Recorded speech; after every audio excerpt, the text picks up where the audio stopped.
Okay.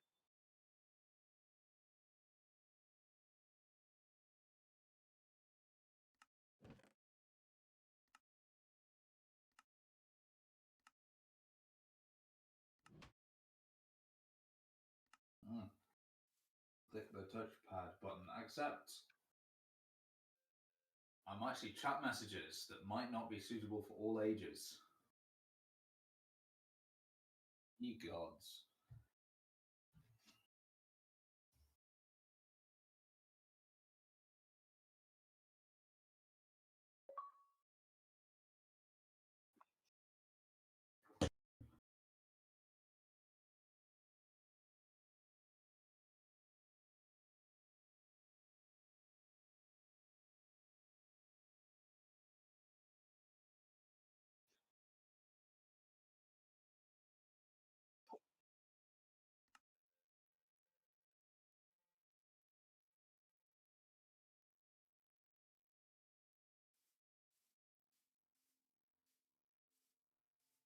Yeah, sure, let's do it. Hello there, everybody. Good morning. First off, weird. Good morning. Second off, good afternoon to Blumineck. It's David. Hey. Wow. We decided that a morning Minecraft stream was fun and simple for us to do, so that we can actually hang out with each other and hang out with you guys. Because I miss my friend. Sir, how are you today? Yeah, I'm pretty decent. I'm good. I'm bruised and tired. I've got a massive shiner of a black eye, which will start showing up in videos in a few days. Oh But otherwise, no. I'm good. Oh no. Okay. Well, I'm glad you're okay. It seems like people can hear me. I have one person that said they couldn't hear anything. Yeah, no, we should be good. All right, cool, awesome. Yeah, Blumineck. Wait, hang on. I gotta see your fit. Let's check the vibes. Your vibes are immaculate. He looks great. Hey, Absolutely genuinely don't know fantastic. what it's been so long. Oh, we You honestly we hit some of the same vibes on accident, which is crazy. This is awesome. Very nice. Okay. that's what I look. Yeah, yeah, similar vibes going on. It's good. I It's think I clean. just things together a while back when I was playing with That the makes a kid. lot of sense. That makes a lot of sense. It's always hard for me to find a curly haired mohawk that's not just a fade. Like it doesn't. They don't really exist in a lot of games. So the next best option is whatever Johnny Napalm had in Guitar Hero 3. Right? Any Liberty spikes or big mohawk is what I'm down for. Nice. All right, so I don't think we really have any uh, direction today. I was thinking it might be cute for us to get some, obviously, get some bows, get some arrows, set up a little tower, and fight some monsters at night. I feel like that's a good Okay. general goal to drive toward. But Yeah. otherwise, there's not really much, dude. Not really much. Play this game. I just wander in a random direction until I find a landscape that I really like. Yeah, that makes And dude. Me too. I was gonna say if we're fighting bad guys, this is not bad. Oh, look, a turtle. This is not a bad spot. I mean, there's a lot of empty space. We don't have to worry about shooting through trees, although that's not quite picturesque. I'm gonna keep getting what I need as we go. Oh no. Oh dear. Um, Chat has asked me if I told you about Bloomsay. Are you familiar with Bloomsay? I could take a flying guess. At I what bet you Bloomsday can. is. I bet you can. Yeah. I bet you can. Yeah. Yeah. I hate. I've been seeing on Tumblr a lot of like they haven't got a great name for it yet, but like Bloom Jack. Oh no, that's alarming. But like the characters didn't really interact all that much outside of episode 1, so they're all basically going off this one scene where I was outside a window and Jack was on the other side of it. I mean, listen, a spark can light the whole mountainside. So yeah, it's fine. It's fine. It's fine. Honestly. Bloomsday, there's a lot more interactions between those two characters. I think you're right. I think you're right. I think that Bloomsay goes so hard. I think it's hilarious. Yeah. Yes. Oh my goodness. Some of chat is catching up to the fact that we're being shipped. I think that's wonderful. Fantastic, honestly. The character art that gets created is out of my hands. I don't make the rules. Please be tasteful, right? If you're gonna do it, just be tasteful. You know, like slop is not. No, thank you. Make sure it's good work. It's some good artists out there that need their big break, and maybe Bloomsay is it for them. So I don't want to, get in their way, but at the same time, like, come on now. Oh my goodness. Okay, so we'll get as much of this birch as we can. Oh, wonderful. Bloom, just so you're aware, Mr. Yeetmaster's husband says hello to everyone. Just, okay. Wonderful. Yeah, of course. Right. I just wanted to make sure that you were aware of that because. Mr. Yeetmaster's husband. Yes, of course. Okay. Well, to Mr. Yeetmaster's husband. Absolutely. All right. Stupid leaves. Leaves are so solid. They're kind of I really appreciate that the leaves are just so realistic, right? Because as a man who often finds himself up a tree, which he still currently is, as a man that constantly finds himself up a tree, you too have run into the impenetrable barrier of leaf, correct?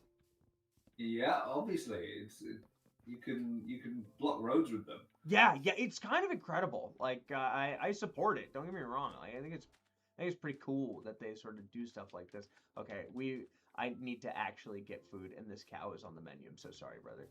I know. It's rough. It's rough out here.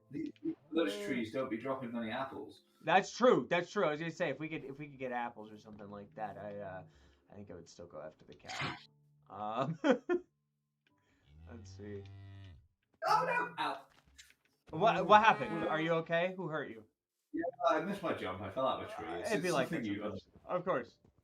The chat is going absolutely crazy for the fact that you were already up in a tree. I feel like there's a future where we get you. So we've got a realm that Echo's been playing in. We have Andrew in, and I hope to get everybody else in too from the Min-Max crew. I feel like in your future is the most luxurious treehouse that anyone has ever seen. I feel like that's kind of on the docket for us to do in that world. That is pretty. Right, we get bright yellow chick. It's been so long since I've played this game. I don't actually remember what it is I need to do other than make a box. Yeah, honestly, you know what? So I gotta be honest, that's correct. Always a box. Always a box. Never add any niceness to it. I am a huge fan. I'm gonna try and get us some wool. If you can find sheep, we need wool for beds. Oh, yeah. Fantastic. And the mutton is not a bad call either. Do you break your vegetarian rules for video games, or do you just try and stay vegetarian during video games as well? Sorry, sheep. Now this is a survival situation. Of course. Survival situation, you eat what you can get. That's correct. I respect that entirely. We might be able to make mushroom stew. Yay! Right. I have acquired.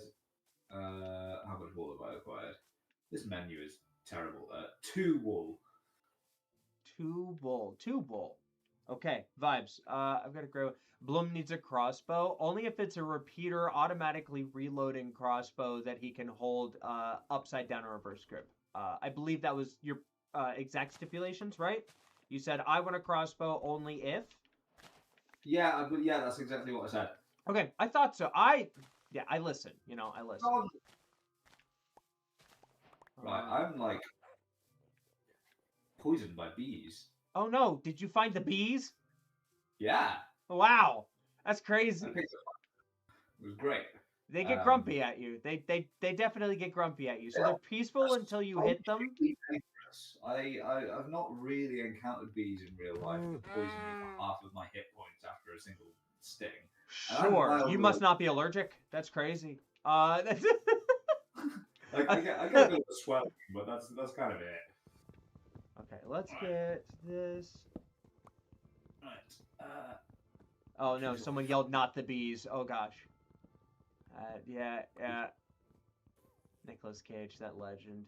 David, what have you been up to, man? What's been on the docket as of late? Oh, we need to build a box. It's box time.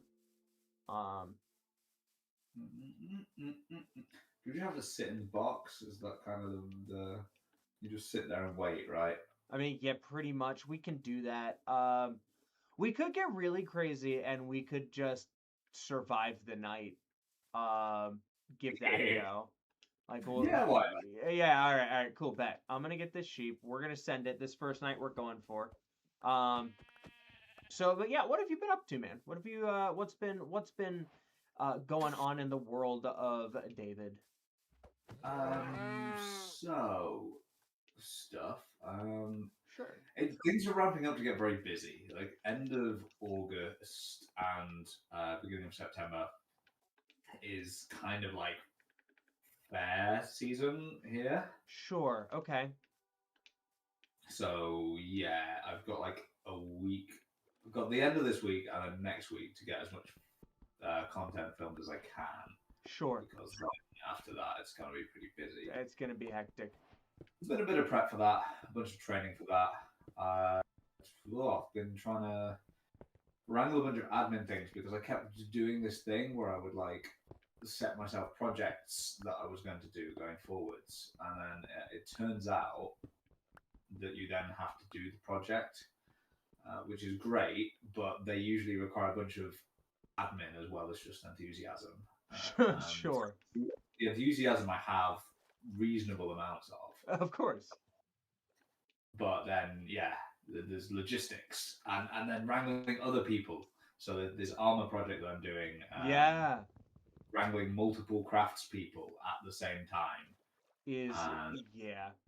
It's not as easy as I thought it was going to be to wrangle multiple craftspeople. Like it's happening, but it's kind of a case of like every time I want to do something, I have to check in with like 3 other people, and it isn't as speedy as I wanted.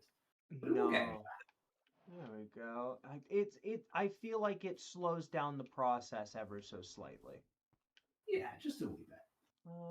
I'm going to make us zombie. Fire. Right, me too. There we go. Okay. I was gonna say I'm cooking us. I'm making us charcoal at the moment, and then I'll get us food. Creeper. All right. Cool. Yeah, I wanted that there. I was thinking, I think we need a little bit more open space in this area, and I think it just wanted to remodel. There's a bunch of things that were not in this game last time I played. And one of them is. Oh, go ahead. Sorry. There's no copper in this game last time I played it. Like, yeah, and there's copper weapons and stuff like that. It's pretty nice. Shattercat, please do. You don't have to. I mean, so it's gonna sound weird, but I don't really need you to ask our permission to draw us. Although I will say, let's not offer it up for Blumineck. Can I draw you in the Min-Max cast as weapons for my channel? Yeah. I mean, can is about ability. And I would assume that you definitely have the ability to do that, so send it. Oh boy. All right. I need to eat food. This is bad. Yeah, I was just saying. A single floating part. It's great. Awesome. I was going to say, I am less well than I once was. There's that. Oh, no! No! Go. My boy! Slain. No! My weapon! It broke! Run towards the light. It's fine. It's the wrong light. This is lava. That's correct. Okay, I am here. So on your that's Kelly. Mini map down below, you should be able to see me. There should be a dot. All of you assume there's a mini map on my. True, of course. So there's your experience bar down at the bottom. That's underneath. If you look around, you should see a little dot, and that dot is me. Oh no. Oh, that. Yeah, sure. Okay, so. Fist fight. Oh no, it's back. Cool. No, there was just a creeper camping my respawn spot. Oh, that's you cool. I love that so much. Look That's so at cool. Right, I'm heading over. I'm gonna. Oh no, no. No, you're fine. It's fine. It's fine. It's not even that. It's nothing. I just fell in a hole. Build a shelter? Absolutely not. In I this was economy? running, I was running towards you. I was like, yeah, I can see the way home. And then I fell massive hole in the ground. You know, again, big jobs, big obstacles. You'll have that. You'll have that. Some skelly bob is standing there trying to shoot arrows at me. That's and I not resent that. kind. That's not kind. Is it aware that that's not kind? I don't know, but I have arrows now, so that's something. Right. There we go. Okay, we're getting there. Apparently, you can punch things with arrows. This is news to me. Yes. Well, I mean, like, I feel like it just kind of works like a tiny little hand spear, right? Is that the deal? Is that the deal with arrows? That's a strong way of putting it, but yeah. Sure. No. Okay, it's definitely giving it a little bit of extra aura that it might not actually have. Seems that it works less well than a hand spear. Sure, of course. Oh, thank you so much, James. James said that we are both fantastic and wholesome people. Wholesome content. Thank you so much for laughs and genuinely kind behavior. Well, thank you, James. Of course. It's a pleasure. Oh, a spider. Nice. That's some string right there. I see that you have an enchanted bow. You managed to pick one up. That's incredible. Excellent work. I currently have it in my inventory because you carked it. So I will give this to you as soon as I find you. I'm gonna go find you on the basis that I don't have any weapons right now, and I'm currently being surrounded. Sure. Yeah. It's good that this is happening. Oh, hey, you're here. If you hide all the way up underneath here, as long as there's not a skeleton, it won't shoot you. Sounds like there's a skeleton. I'm gonna go deal with the skeleton. Ow! I'm gonna try to deal with this. Stop attacking him. Why are you like this? Gosh. People need hugs. Oh my goodness. All right. There should be food in the stove over there. If you want to grab that. For all the people that are telling us to build a shelter and stuff like that. I played Minecraft for long enough that I'm going to tell you that the funny option is to not build a shelter ever. And just send it. But we'll get there. We'll get there. Baby steps. Right. There we go. Cool. Okay. Drop some of this food because I presume that's yours. Take what you need. All of that is there, and then if you need to cook stuff, there should be enough charcoal in there. And then when the day rolls around, we'll get back at it and we'll start building our little archery tower that we can shoot at the bad guys from. Well, I've got 3 arrows now, so I'm onto a winner, really. Good. I was gonna say it looks like I think this gravel. Yeah, this is gravel, so we can sit there and mine that for flint. We're going to need feathers and sticks for our arrows. And then we'll go from there. I feel like I'm waiting for a bad guy to come after us. Loyalty Trident, agreed. My goodness. Will this be a mini series of streams? I'm down to do that. I don't mind at all. I would love to do this, and we'll actually do this on the server, or not the server. It's just it's a little realm. But we'll actually do this on the realm so that it's like permanent, and then we can all hang out. I know that Jen and Tater are both super into Minecraft apparently, so trying to get them involved will be fun. I think it's just trying to get Tater to wake up this early to do this. I think he might collapse as a human being. Rip big homie. He goes up and picks up heavy things. He needs his sleep. Oh, goodness. What's that? David, I've been climbing more trees, and I have to tell you, it's been spectacular. It is. Hey! Yeah, it's a very fun time. Like, first time, I was like, I think I might die. I'm terrified, and I hate this. And then second time, I was like, hey, this is actually kind of fun. And then third time, I was like, I need to climb every tree that exists now. And I understand the strong desire to get as vertical as I can as often as possible now. Like, yeah, it's great. Yeah. There's a limit. Sure. I will have to push myself a long way out of my comfort zone now if I want to Oh dear. take things further. Yep. Flanking bonus! Yeah, there we go. Very nice. Ow, we're just, so much it's fine. We're just mildly poisoned. It won't kill you. It's just gonna hurt real bad. Okay. Why? Why is it spicy? It's fine. It's fine. It's fine. All right, cool. I'm gonna go ahead and, gosh, do I have any space for this? Do you mind putting this in your pocket, please? The Yeah. There's that, and then I'll get this workbench as well, and then we'll go. Honestly, I feel like back toward the beach where we spawned in is a good little flat spot for us to exist, and the woods themselves will spawn more bad guys, I believe. So we should, just build on here. Okay, we've got a lot of wood, which seems like it makes the most sense. Where do we wanna... Here feels good, but let's get... Here good? No, we're gonna wait for bad guys to spawn. I feel like around here should be okay. We can run around, pull some bad guys in, and then make it happen. Oh man, is that the hole? Is that the hole you fell in? Yeah, if it's got this kind of like staggered exit from it, yeah, that was it. Awful, awful. Truly terrible. Like I think wholeheartedly that's kind of an awful spot to be in, sir. I had enough time to panic before I hit the water that I didn't know. Sure. Yeah, absolutely.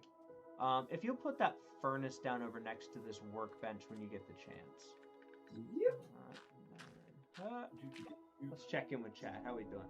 More boxes out of wood for storing wood? Absolutely. This is correct. This is the way.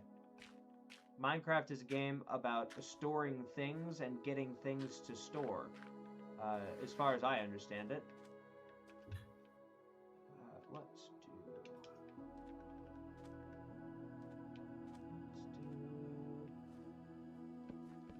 A cow. I'm sorry, cow. I'm sorry, but I was in a lot of pain and I ate all. That's correct. That's correct. It's okay, I punched it off a cliff, so it was technically gravity that killed it. Sure. That is a really good way to work through that. Oh, incredible. Alright, let's... Leave you alone for a minute and you're in a box. Yeah, of course. It's time for... I guess, does that make this boxing? I don't know. Anyway, I should probably come up with better jokes. Let's do... You need bad jokes. Bad jokes are good. I had one of my students try and hit me with the when is a joke a dad joke? And they said when it's fully grown, and I thought that was fantastic. The one that I had always heard was when the punchline becomes apparent. And I told them that, and their dad spit water out of his mouth during class. I thought it was the funniest thing. That is a man who is going to use that joke. Sure is. I just made a menace at the next barbecue, and I'm not even a bit upset. So I found a person with camels. Is that significant? Or maybe they're llamas. Llamas! Found some llamas. Full person with a... It's kind of like schlong. Yeah, you'll have that. You'll have that around these parts. So this nice gentleman doesn't necessarily have anything we need. Oh, he's got cherry blossom logs though, which are pink and very cute. We need emeralds to sell anything to him. Fermented spider eye should be easy to make. That is a spider's eye and I think a brown mushroom, if I'm not mistaken. Chat, correct me if I'm wrong. And then the water bottles are going to suck way more to make. Although, maybe glass, 3 glass. No, we should be able to do both of those. Honestly, I feel like... Okay, so we're going to go ahead and start off the war crimes. Hey, no, don't run away. Don't run away. I just need to trap you. It's just the rules of the game. I don't make them. Hang on. Listen. Listen. No, get back in your hole. All right, Hey, listen. friend. All right. Dig a I'm just gonna hole. slap it with leather. That makes sense. I need to actually make myself weapons again because I lost everything in the incidents. Oh, yeah. I'll tell you what. I'll give him a second. We'll trap him later. Fine, it's fine. I'm just punching a pig, and once I've done that, Sure. then I'll make myself some weapons. I've got some wood. I can do this. Make 2 treasure chests. We'll bring them inside, and we can actually, eventually, we can take that stuff and bring it inside when you're ready. Because we now have our little fort. Right. This. I need some more cobwebs, but those can wait. That. Okay. Should be fine. I have gravel, dirt in my pocket. Let's see how chat's doing. Fermented spider eye, sugar, a spider's eye, and a brown mushroom. Thank you so much. Isn't as helpful as you think. You will despawn eventually. Oh, that sucks. I didn't know he despawned. I remember when they didn't despawn. Maybe I'm wrong, but I thought they didn't. Okay. Cool. We have a treasure chest. I'm going to start dumping stuff in there. If there's anything that you need, feel free to look in there. And then, a second, I'll drop some wood in there for you and some stone as well. There should be a couple of tools. They're not great, but they'll work. I'm going to take, let me see. Let's take the sticks. And then there's wood in there for you. There's that. I'll take half the stack. Bring that back over. There's your bow of power that you managed to snag because this game knows that you're actively playing. How sharp should knees be is a crazy question. What were you gonna say? Because I'll come back to that comment. That's crazy. No, I have no idea when the bow of power appeared. Oh, well, when you died, it came out of you. So maybe it was the strength you had inside all along. Okay, there's that. Something about knees. Sure, yeah. So, someone asked how sharp should knees be. David, do you have a take on this? Depends what you're going to use them for, right? Ain't that it's the same as with axes. Like there's no optimal sharpness. It really just depends on what are you doing. Yeah, because I feel like an axe is more about the shape that it has more so than the edge that it has. I mean, again, context provided, importantly, but yeah, I feel like it's about what you're trying to get the axe to do. Because the edge on a splitting maul feels, usually to me, way different than, like, a hewing axe or something like that, you know? Like, something that you're, like, gonna do sharp work with. Yeah. You're gonna have an axe that's got, like... The main reason that double-headed axes ever existed was because you'd have one edge you keep really, really sharp when you need it to be sharp. Sure. One edge that you're not as bothered about messing up if you want to like hack through some dirt or roots or something that's just going to be more brute force work. Sure. Yeah, there we go. Right. I've got wheat seeds. Oh, nice. Okay. Well, if you make a hoe, then we can make a little garden. How dare you? Right? Honestly. I'm a little hoe myself. I love what you've done with the place. Right. Thank you. I'm going to build a way for us to climb up as well. I actually don't need these corners. I'm going to save the wood.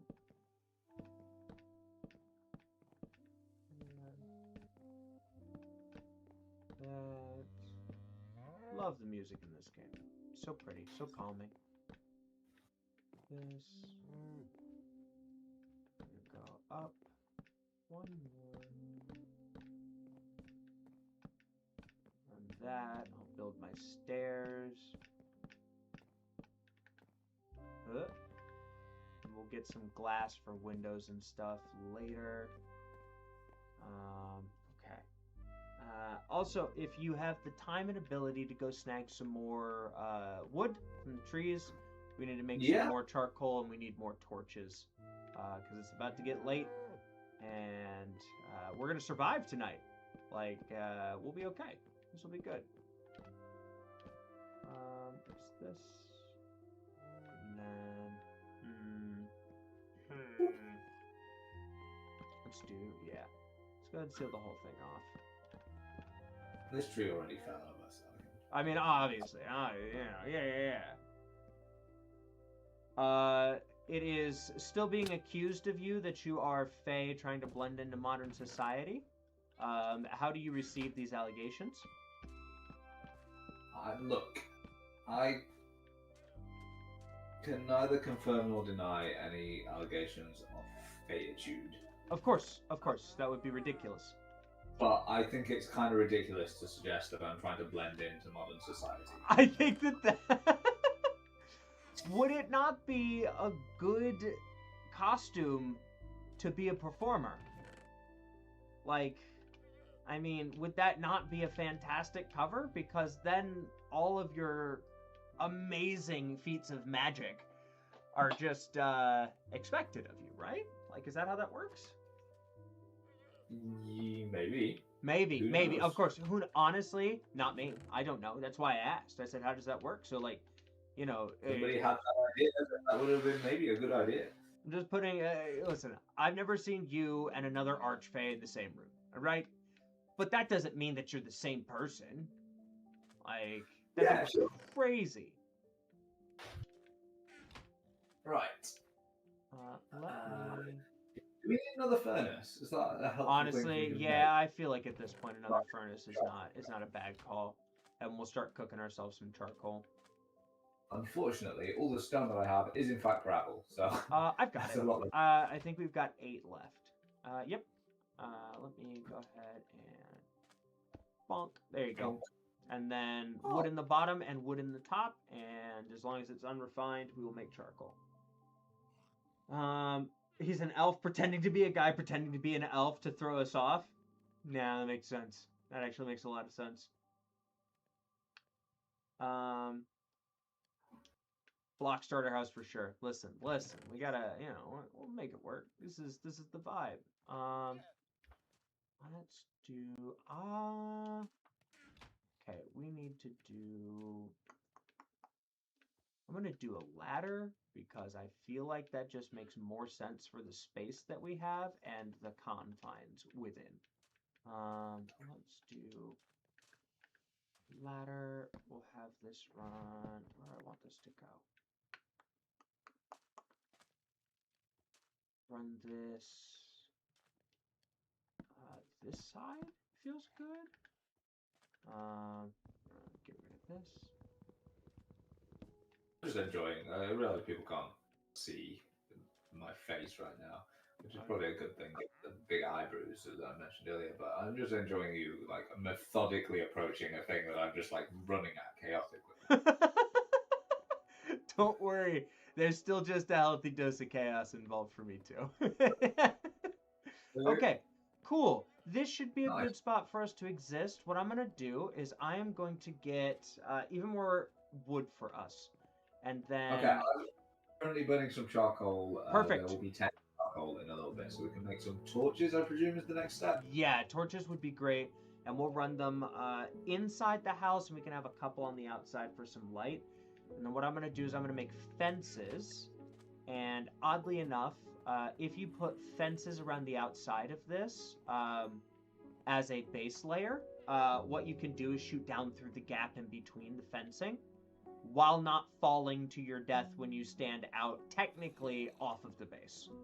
So instead of us having to shoot down at like a 45-degree angle because we can't see straight down, we can stand over top, look directly down, and shoot the zombies that are inevitably going to swarm us, which it looks like we've already got 2 of. So fun. That sounds like that would be really bad for our shoulders and spine. Yeah, I would have to concur. Let me see. Oh, interesting. I haven't had that take. People think that I'm an air genasi. I accept that. Okay. I can see it. Yeah. Oh, there's another archer over there, a little skellyman. I think it'd be really fun to have archers in a D&D game, like the skeletal archers, that use their own rib cage as arrows, right?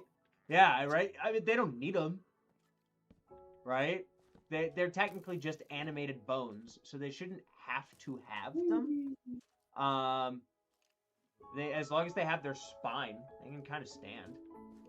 If you make them a little extra juicy, then I feel like they could use tendons and sinew as the, I guess, elastic component of their bow. And they could just, they could be organic. They could just use themselves. Oh, I didn't mean to open that door. It would work really well for the kind of skeleton constructs you get in a book series I was reading called The Locked Tomb. Oh. Where like all magic and pretty much all science is a form of necromancy. And one of the things that one of the like schools of magic is really good at is making constructs out of bone. Like as long as they have a small amount of bone, they can generate that into like skeletons. Sure, they're animated and can do stuff, but also they can generate that into different types and shapes of skeleton. If you can do that, you can make a skeleton that has like a bow that is built out of sinew and shoots regenerating like rib bone arrows, and that would be incredible. What is the series called? What is it? The Locked Tomb. The Locked Tomb. Okay. The first book is called Gideon the Ninth, and it is the title of the series is a play on the Locked Room because it's kind of a locked room mystery. Okay. But it rapidly devolves into I don't know what it is by book 3. Every book is basically a different genre. It's a really weird series. Okay. Is it I was gonna say, is it a good series? I really like it. Okay. It took me a little while after I finished the first book to come over the grief that comes with reading a book that you really, really like the narrative voice of, and then the second book is essentially a different genre with a different main character. But once I got around it, it's good. Yeah, that makes sense. I put way too many torches up here, but I'm enjoying the fire. No, good. I think that's wonderful. I don't think there's too many. What's the zombie got? What have you got, zombie? Where's that Bible? Oh, yeah, crap.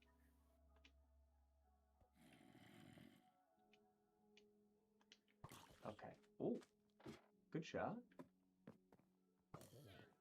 Nice. There you go. All right, so let's see. There we are. Someone's down.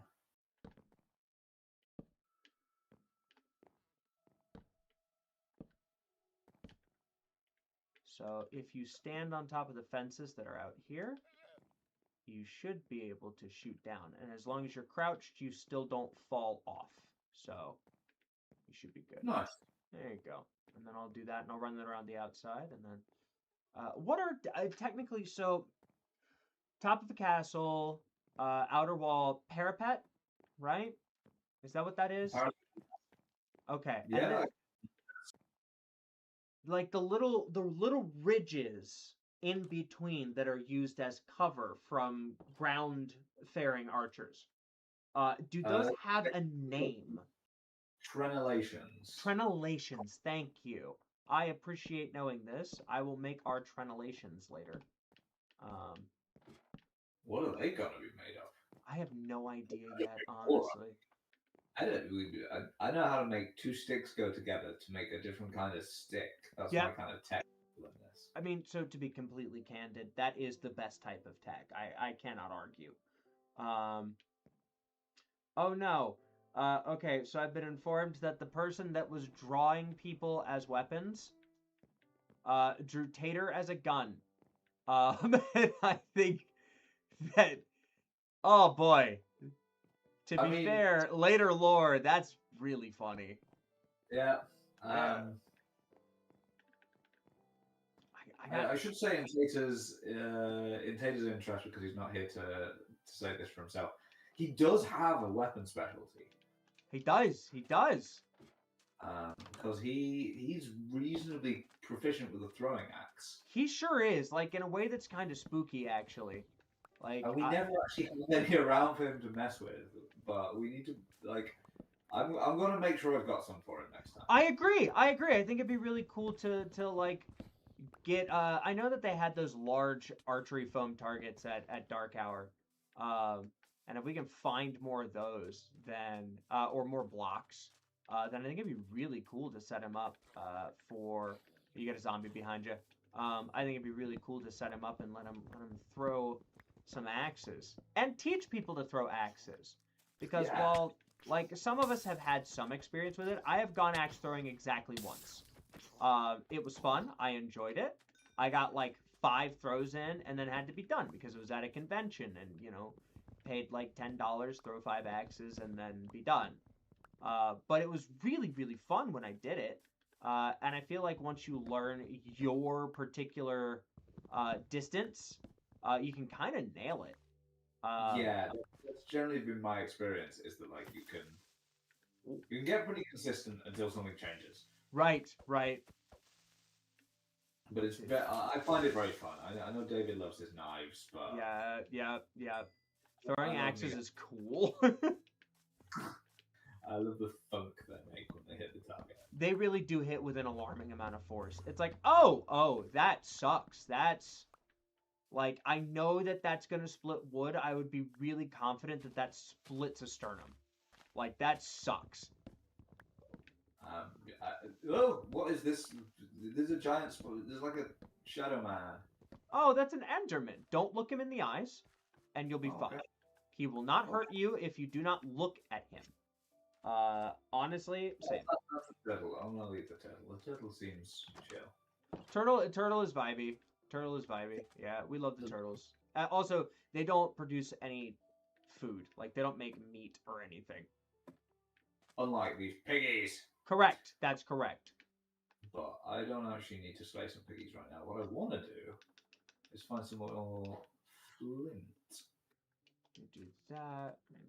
Yeah, that would be great, actually. Flint, and we need to get some chickens so that we can farm them, so that we can get feathers. So we need to make, like, eventually. Oh, what's up? What'd you say? How do we farm chickens? So what we're gonna do is we are going to make a little pen, a little enclosure for them, so they don't despawn.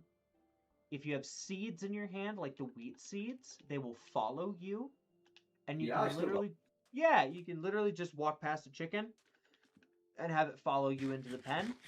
We'll close the door behind because you can make gates and stuff. I'll tell you what, I'll stop on my walls real quick and I'll make that for us, so we can have a little space to put them in. There's some chickens around this way, so I'm going to go see if there are any about. Well, it's still a little bit of daylight because it might take me a bit to lead them back, depending on how far they are. Sure. I have a spot with a gate that's open for you. You can lead them in there. Just make sure to close the gate behind you when you go in. That's one of the craters from our battleground. Let's see. Is Benze using a controller? Yeah, I'm using a controller. I alarm people. I am playing on PC. I'm absolutely always using an Xbox controller because that is my comfort space. I grew up with Xbox controllers in hand, and it is like the easiest thing for me to use. I have the finger dexterity for keyboards of a sort of dying fish. So my hand will just flop across the keyboard, and I will hopefully hit buttons. There is exactly one game that is different for, and that is League of Legends. I have played that for so tremendously long that for some reason it overrides my natural derpsterity that I have. And it's really nice. It's nice to be able to play the fun game. Let me see. Him using a controller is hurting your soul. Brother, look away. I use it on everything. I hope you can navigate that. Right, I've found a chicken. Come on, chicken, follow me. Wonderful. And then That's it. Out on the beach, closer to the water. Okay. So you should see it. It's just a little pen. Is that Come on, chicken. That's it. that? Tater is a Goliath. David Sellsword Arts. David is a goblin. Clark is a Clark human, and Jack is a changeling. That makes a lot of sense. Yeah. So nice would never guess Well, you're okay. Yeah, I know. I am a kind human being. You'd never guess I play League of Legends. I love that game. It's phenomenal.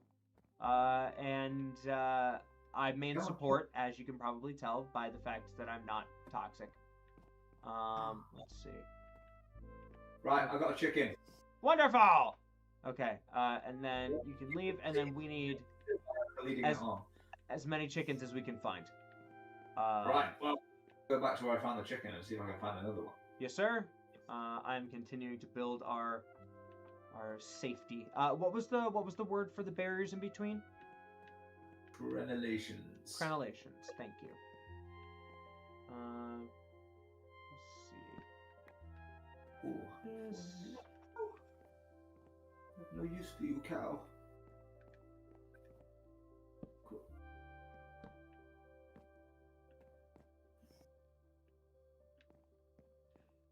Let's do.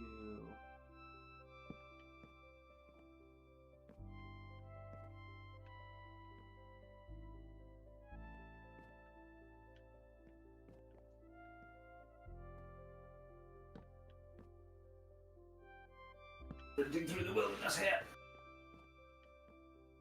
So you said when I first, people won't have heard this, but when I first spoke to you at the start of this call, you said you were tired, but the good kind of tired because it was from like. Valid.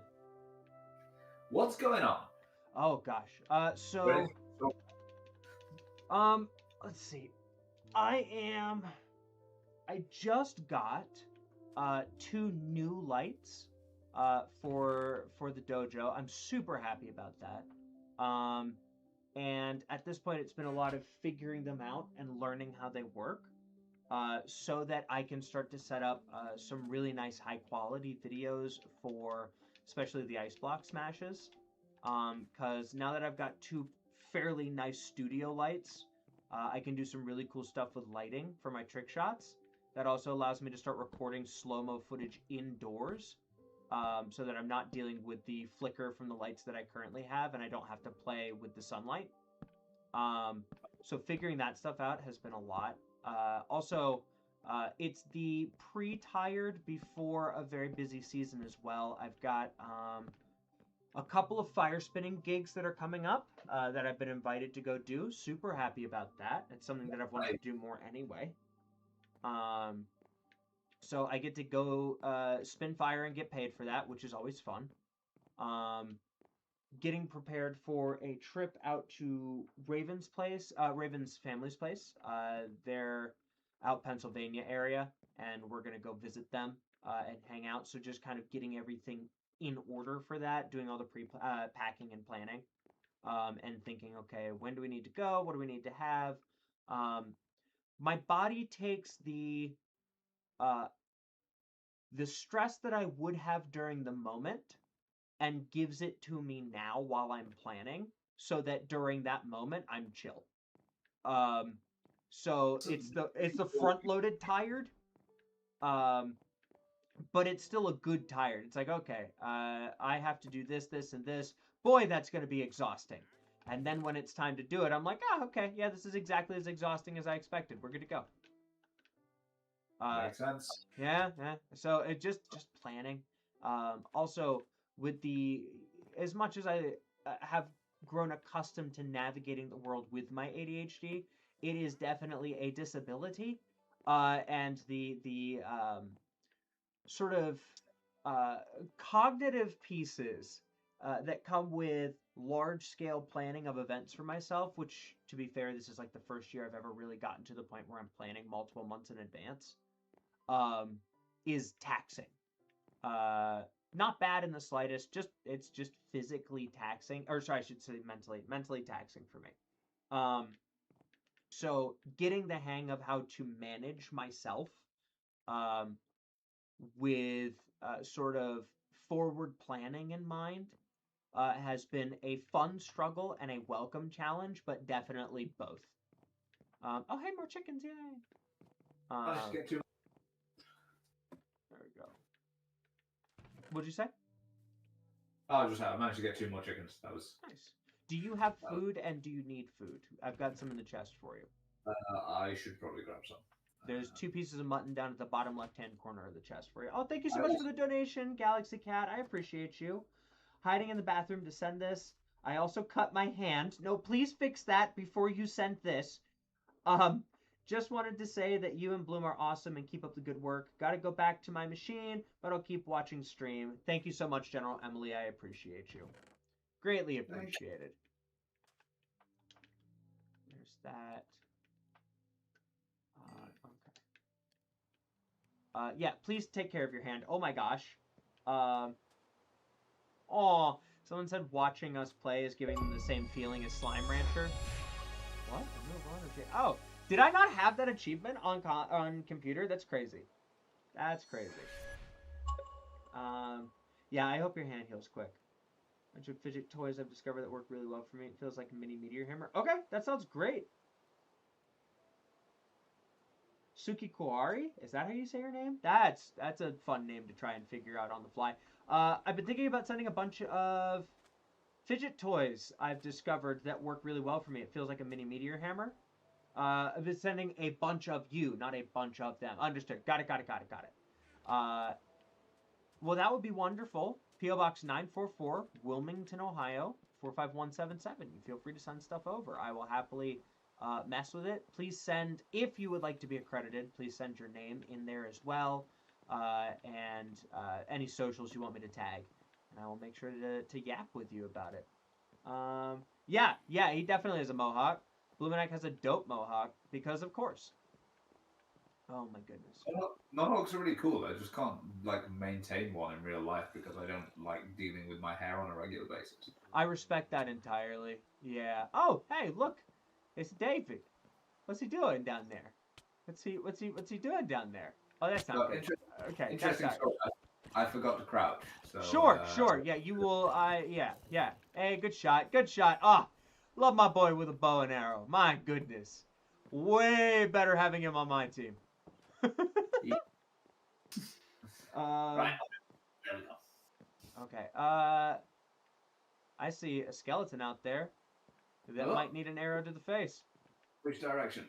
Out to the right of us, out on the beach, across the way from the chickens. Okay. Let's see. Blowhawk is crazy. I'm gonna sleep so we can be daytime. So we can continue farming stuff. Aha! Huh? Okay.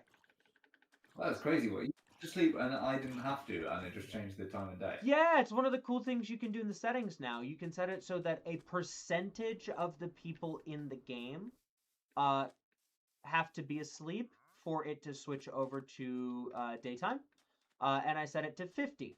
So that means that I can sleep, you can be awake, and it'll automatically do it anyway.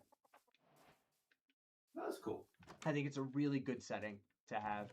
That means that with one bed, we can keep ourselves safe. All right, we got 3 arrows. One bed. I feel like technically... Okay. It doesn't beat the allegations. I feel like technically, if we go fishing and we get some... Oh, man. I feel like we could get bows of infinity and stuff like that. We also need iron so that we can make an anvil so that we can actually make that happen. Ugh, there's so much to do to make good bows. Okay. Let's see. How is the durability of your bow right now? I feel like it's probably not great. It started off pretty low. I'm kind of only using it for shots that I know are absolutely gonna hit because we're so resource low at the moment. Okay, so let's see. Do we have string? Because we might do some fishing.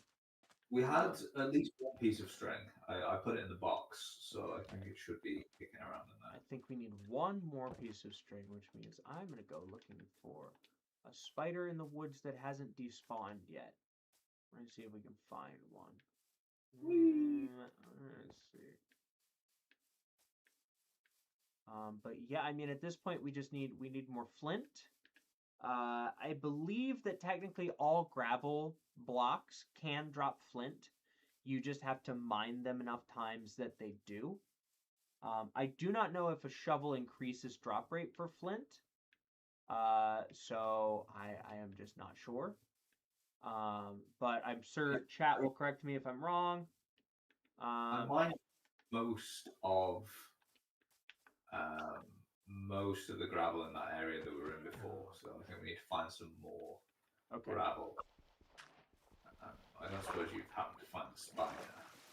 I have not yet, although we will take our next night and make that something that we do deal with. Oh my goodness, hang on. If one of us is not sleeping and one of us is, I still need to make a cover for the building. I'm gonna go do that. I don't think so, but say, do you have a goal to stream? You know how long it'll go? Oh yeah, we're gonna stream for like another hour, and then we'll probably call it. Because you know I have recording to do today. I am certain that David has other things to get done with his day. But it was just nice to hang out for a while. You know? I thought we kind of all scheduled and set up for the day, and then I got a notification just as we were coming onto this that one of the videos that I have set up is not happy, so I'll need to go and fix that. So fun. Love that so much. Oh my gosh. Dude, did you see the new guidelines for YouTube for monetization? Ugh. Yeah. Not great. I'm lucky enough that it's probably not going to change anything massively for me in the short term, but it's...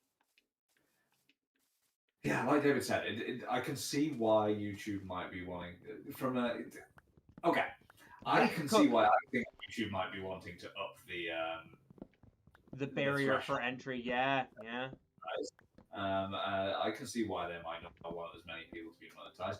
I can see the argument for why it might be a good thing to reduce the amount of just absolute AI slop out there. Yeah. But it's not actually going to work as well to tackle that issue as actually tackling that issue would. Yeah, I agree. If that's not actually the main root cause there. Yeah. For people in chat that are asking what changed, again, as you guys are already familiar with, one of my things that I enjoy doing is letting you guys in behind the scenes on how all of this works. I think of my channel as a community project. Obviously, I'm spearheading it and I'm doing my best every day, but it would not exist without you guys, which means by the very nature of that, it must be a community project to some degree. So here's what's happening. Initially, in order to get monetized on YouTube, you needed at least 1,000 followers, and you need, if you are someone that is trying to get monetized for long-form content, and that's your route that you're going through, it needs to be 4,000 watch hours in 90 days, and again, 1,000 followers. Or if you're going the shorts route and you create predominantly shorts content, it needs to be 10 million views over 90 days and at least 1,000 followers, which really sucks and is a high barrier for entry, to be completely clear. But that comes out to, what, 22,000 views a day? Is that what that does? It's a lot. It's a heck of a lot. It is. It's something like that. Someone can feel free to check my math on those things. But that's where that sits. Starting February 1st of next year, they have effectively and quite literally doubled the barrier for entry. So now you need 8,000 watch hours over 90 days if you're doing long form content. Or you need 20 million views over 90 days, which is absurd. Like that's crazy. Is it undoable? Absolutely not. Is it wild to ask that of people? Kinda, yeah. It means that you're gonna have to do this as a full-time career before you get the chance to get paid for it, which really eliminates it for a lot of people, because if they're doing it for a hobby, then they don't really have the time to build into that the same way. The last barrier for entry was very hobby based, and it allowed you to start it as a hobby and then turn it into something meaningful later. Which I Still, think is what most of us did yeah, that are doing. yes, that was the healthiest way to get about doing it. Honestly, was like, hey, Why this not? is just a thing that I like, and then maybe it'll be something later. Um, so the scary part is for shorts monetization. You also need to maintain the new part, the new stipulation. So all of this is new, and that's just for people that are just starting. But the new stipulation that spooks me a little bit is that now you also have to be able to maintain a minimum of 10 million views for shorts over 90 days. Otherwise, you get ejected from the creator program or the payment for the creator program. Like they will drop you for the months or the month that you are not there. When you come back to that level, they'll reinstate it. But until that moment, it effectively just eats your money. You're no longer getting paid. Um, You can so, still be producing videos. You can still be earning millions of views for yep, YouTube at the time, yep, and they're just like, "Nah, we're not going to pay you because your overall views aren't high enough." that. And I think that that's terrible. Like I understand, like if you've got a channel that's just kind of barely eking along, like it did really well for a little bit, but it kind of died off. You're not putting any work into it. I understand that that's technically a way to reduce paying those people to end up paying more to everyone overall. Because if I understand it right, the monetization for shorts works very similarly to the monetization for shorts on TikTok, which is instead of it being like, hey, we are Big Corpa number 7 and we will pay you for working for us, it is, hey, there's a giant pool of money that you get access to every month that everyone gets paid out of.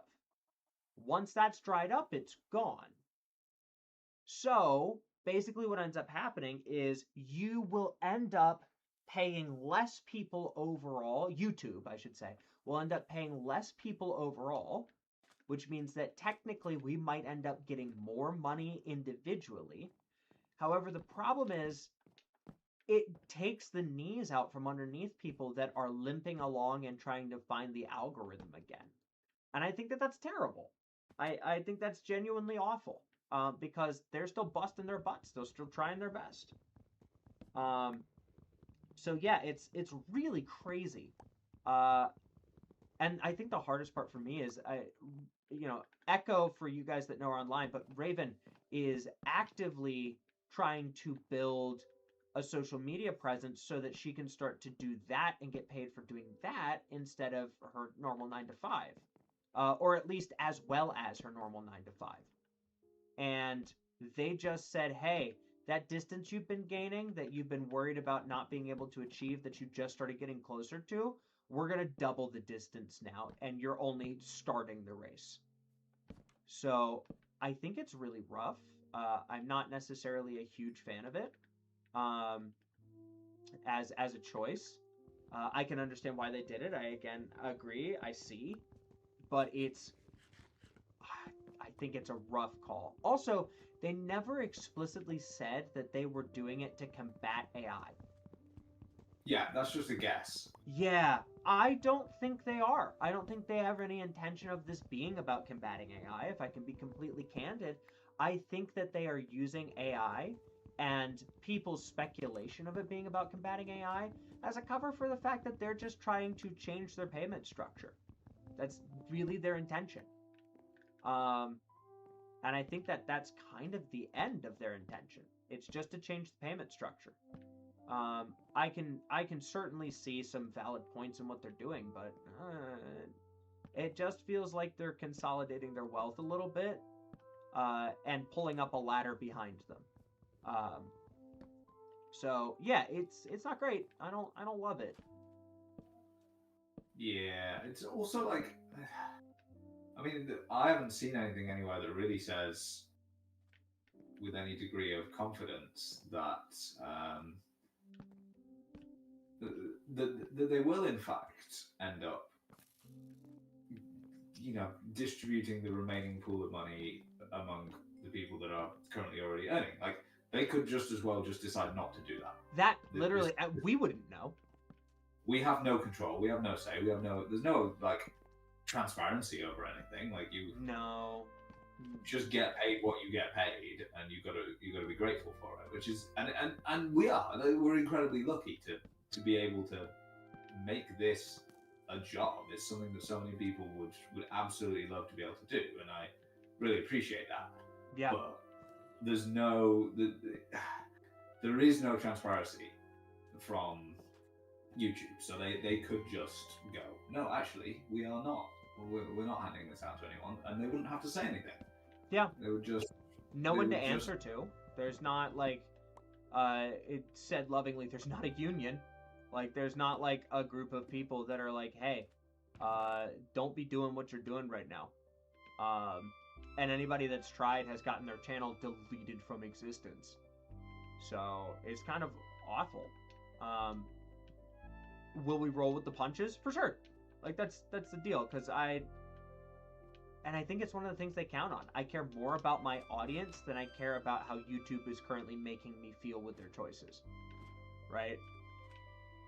Like I do not take you guys for granted, and I still count on creating content for you guys. But it does make me very inclined to remind people that there's a Patreon. And if all of this goes to hell in a handbasket, remember that I will just take all of the posting schedule that I do and I'll move it over there. So if you guys are ever interested, I'll start making my normal posts go up for free over there. And then if you guys want to pay for anything, you can feel free. But my content will not leave.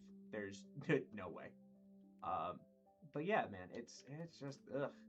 It gives me a big ick. Yeah, absolutely.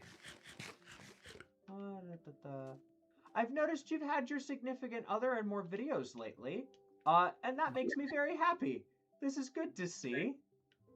It makes me very happy as well. Like good. It's great to be able to do. We've had a few like changes behind the scenes with a few different things going on in life, and it has meant that we are able to. She's able to take part more. She's able to do more stuff, spend more time on training. She does stuff that she likes, and is able to join in with some of the stuff that I do, which is something we've kind of both wanted for a bit. The really nice thing to see has been the reception to it. We were both kind of worried that like people get weird. Be weird about it, but on the whole, people have been lovely. The videos that she's been in have done really well, and that's awesome. It means that we can kind of continue doing that, and it's not gonna cause any problems. So it's great. Vic Garofalo said, "We love Mrs. Blumineck." Thank you. Me too. Yeah, I bet, brother. I bet. That's awesome. I love that. It's lovely to be able to do stuff together, and it's lovely to be able to show people, you know, what she can do, not just what I can do. Yeah, I agree. Also, there's so many things that are so much easier to talk about when you've got another person to demonstrate the other side of it. Oh my gosh, it's the thing that I run into all the time. It's like, how would this work combatively? And I'm like, okay, so I make a dedicated effort to not use my students for videos. There are some times where it's okay, they agree to it, and maybe at some point I'll have to have like an extra clause in like an extra disclaimer or clause or something like that, where it's like, hey, if you want a reduction in class prices and you're willing to be on camera, fill out this form, make sure everything's okay, and then I will use you as one of my dummies for my work so that I can show off some more stuff. But like at the moment, it feels there is such a power such a power difference in that scenario, right? Because I am the teacher, I am the social media influencer, and I am just like using them for content. I don't like it. It makes my skin crawl a little. So like there's a lot of things that I would love to demonstrate from Meteor Hammer work that I just cannot, because I don't have a spare human being to work with. So yeah, man, it's got to be really nice to have another person. I'm gonna go fight these fools on the beach. Yeah, I spotted them, but do we need to get a spider? And if so, how We do we do do. that? We do. We're gonna hang out outside in the scary nighttime, and we're gonna look around for spiders. I'm gonna fight these creepers because parkour. Um, yeah, there's that one. Okay, there's a spider over there on the beach. Awesome. Oh, it started raining again, dude. It's been nasty weather here lately. Whoop. We got we didn't get a tornado, I don't think, but we did get winds high enough that it flipped someone's car. Maybe 30 minutes from where I live, if that. So like it was within a normal drive for me. And there's some footage of it just like really nasty wind, and it just kind of picked up their car and turned it over. And I went, that's cool. Gotta love that. Oh no, No. did it blow up my string? It did blow up my string. That was rude. That was inconsiderate. Oh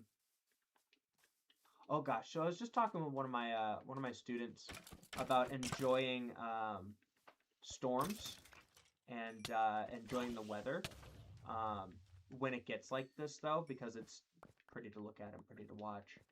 And I had a very grounding and humbling realization just how lucky we are that we can look at weather like this and go, oh man, I would love to just sit inside with a pint of ice cream and watch the storm instead of, oh no, my cows, my crops, everything's gonna go. Oh no, what do I do? Right? Like, it's one of those moments where it's like we really have come super far as human beings that the majority of us can see a storm, go inside, and not have to deal with any of the effects. Not at all. Thoughts? Ideas?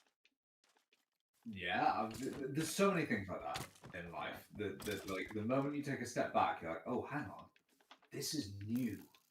Yeah. Like, not necessarily not to us, but to history and to people. We haven't actually had the ability to do this for very long. Yeah. And one of the big ones for me and for us in what we do is I can learn things from people from a different culture. Yeah. Yeah. That, barring like incredibly rare situations of intercontinental trade, incredibly unusual, incredibly difficult for most of human history to like learn how someone in a different part of the world does something. Yeah. I wholeheartedly agree. Yeah. It's kind of incredible.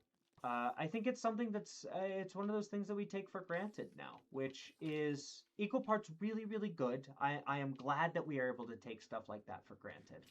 And on the flip side of that, I think it really sucks that it gets taken for granted because we just kind of forget how awe-inspiring that is. That we've come this far, and we've come this far together, right? Like, don't get it twisted. We've gotten this far because of working with each other to get to this point. And I think that's one of the other things that gets forgotten a lot too, sadly. Yeah. Is that the unity is what does it. Tag you was definite sword fighting school. Sure, search social media instruction techniques. Oh, Steven, hey, what's up? That's awesome. Why? What is my chat has turned into a bunch of people typing onions. Like, I looked away for, what, 10 minutes, and I come back and it's onions? Okay, yeah, no, yeah, guy, you right, onions. Hey, David, what's your favorite onion? Spring onions. I respect that. Yeah, that's nice. They're just nice, and I can actually grow them in my garden. I never managed to grow the proper ones, but also I like the taste of them. Nice. I don't know if garlic counts as an onion. They're a Same very family, related yeah. thing. But if so, then wild garlic. Wild garlic. Oh, my man. I've started developing like a fondness for the things that can be grown in the place where I live. Sure. Because it's not that many foodstuffs really. We would have had pretty bland diets here not long ago. Going back also to the things that are relatively new. Of course. Be able to eat stuff from other places. Yeah. Fantastic ability as a Brit with our local national cuisine. Yeah. Is that you up there? Yeah, yeah. I'm gonna dig down through this gravel until I get flint out of it. So we will by Um, the end of this have. What was you it? make a giant.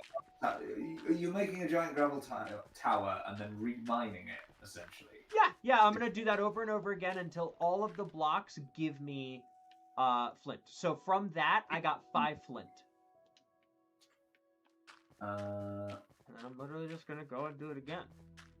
There is a nice way to go about doing this.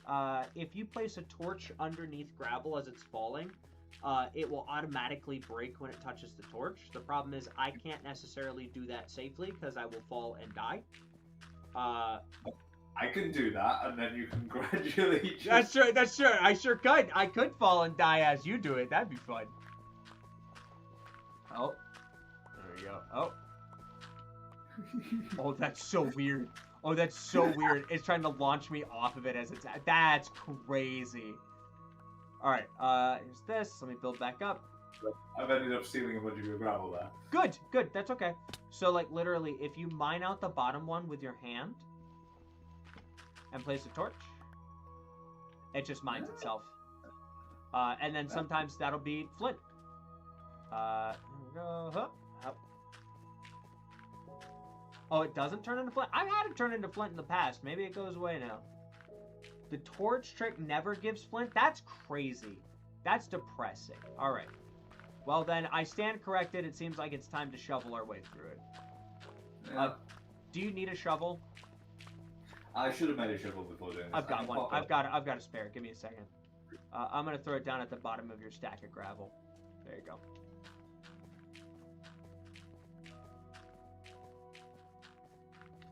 Someone said I was putting a lot of trust in you to not send me crashing to the ground. No, absolutely not. This Fey man, I mean, normal human. This normal human. Nailed that one. Yeah. Is definitely not gonna send me careening to my doom. It also does not bother me that he knows my name. Luckily, not the full name, but it's enough. I mean, it would be human. Yeah, I haven't got any middle names. Oh, yeah, that's good. That's good. That's good. I appreciate that. Oh, goodness. The arrows.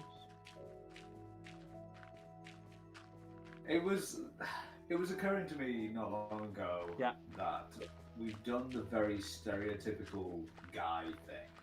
Which is? We've been away, like, we've hung out, all of us in the Midnight's crew, we've spent a lot of time together, we've shot arrows at each other, we've hit each other with swords, we've played D&D together, we've had some quite deep existential chats. And I know so few actual, like, normal human interaction facts about most of these people.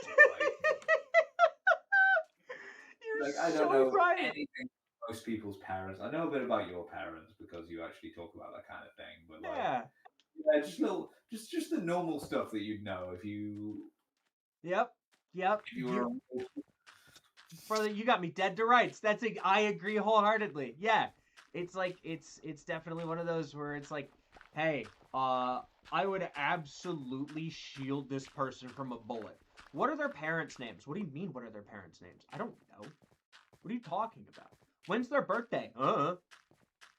Most people, I couldn't tell you whether they're even in touch with their parents, whether they have two parents remaining, like any of that family stuff, whether they have siblings, like all of that. Yep. It's like, I don't know. Not a clue. Literally not a clue. Yeah. And it's funny, because, like, on one hand, when you sit and think about it, you go, oh, man, wow, that's crazy. I should know that. And on the other hand, have you noticed it diminish in any meaningful way the strength of the relationship, the strength of the friendship? I mean, no, it's been great. Like, yeah. It's not that it shouldn't be learned, please, and that is not my intention. I think so one of my favorite things to do, a genuine guilty pleasure of mine, is to have a deep and meaningful conversation with someone, never learn their name, and never see them again. I get to, yeah, I get it, right? That giggle is what I feel. I'm like, I just get to sit. I get to sit with this human being that I've never met and that I'll probably never meet again. Have a deep, meaningful conversation that might stick with them and me for the rest of my life. Walk away from them, never know their name, never see them again, and know that that was the only interaction I got to have. And it is, nice. It's just nice to be able to do that. It strengthens, I feel, the meaningfulness of the conversation had. Because I know that I have to put my everything into that conversation because that'll be the, probably, realistically, last chance I ever have to have that with them. So, may as well make it count. I'm going to sit here and mine this one gravel block until I get flint, so help me.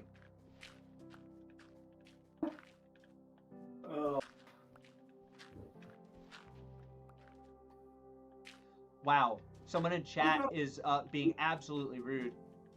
They said, hold this silver horseshoe for me, Bloom. Unbelievable. Unbelievable. Disgraceful behavior. Absolutely. Mods, ban that man. No, I'm just Can kidding. you not the horseshoe? Like, just this is rude. Yeah, right? I feel like making a cute little awning. No problems with silver. Iron's a bit weird. Don't much care for that. Yeah, true. Iron is not, no, it doesn't taste good. I try and it just, like, my teeth get all itchy when I eat it. It doesn't have the same appeal as copper. Copper and bronze are like, ooh. Oh, everything. Love me some copper, love me some bronze. Flint, some good napped flint is like, yeah. Oh, dude, right? Oh my gosh. Now I have to pick my teeth afterward. It's just good. Alright, let's get, I need more seeds. I feel like we need to make a wheat farm so that we can get more seeds for our chickens, so that we can get more chickens, so that we can get more feathers, so that we can do the thing. Okay, well, I've got the one set of seeds, so I can start to do something with it. Oh, I definitely fed them to the chicken. My apologies. I was like, yeah, I'll just feed them some seeds. We're gonna do that, and then I got more seeds. There we go, and then we'll craft a hoe. I got a hoe. Where are we planting? Honestly, there's not really right. Just chuck them next to the chickens. Yeah, honestly, I feel like that's a good call. Yeah, just give me 3 plots if you don't mind. Yep, should be good. We'll get that going. And then at some point we'll get water up there. We need to make a bucket. We have not found any iron, which is crazy that we've gotten this far. Again, it's just, you don't need iron. Iron's disgusting. Agreed, honestly. What'd you say? Can you make a copper bucket? No, sadly. I feel like you should be able to, but no. You can only make an iron bucket, I believe. I am checking now because I have the stuff to make it, but no. No, only iron, which is dumb. I feel like you should be able to make a copper bucket. Also, I feel like it should patina. Oh, the cool thing with the copper blocks is when you set them out, they patina. And they turn that teal blue color. And then you can use beeswax to actually freeze it mid-transition because it patinas in stages. So you can, like, get it to some copper color, some patinaed sort of oxidized color, and then freeze it there, and you can have really pretty teal and copper blocks. I should say blue-green, technically, right? Copper-green, is that what that makes that, right? That seems like that makes sense. Let's see, what do we got here? How are you in food? Food, I've got still 1 cooked steak, so I'm all right for food. Oh, creeper. Oh, is it time? Is it that time of night? I have 1 arrow, so I'm not really going to be much use at. There should be more in the chest. I've got 8 for you. Oh wow. Yes, sir. Cool. Yes, sir. And I'll go ahead and make us some more out of the feathers that we currently have. Yeah, I've got a couple of feathers as well, so I should be able to do a few. I was gonna say, let me throw that flint in here as well. There's that, and then you should be able to. Another bow then. Yeah. I was gonna say, I'm gonna try and make us one.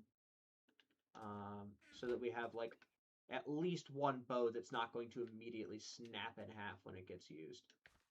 Yeah, mine's probably on its last 10 Last or line. so.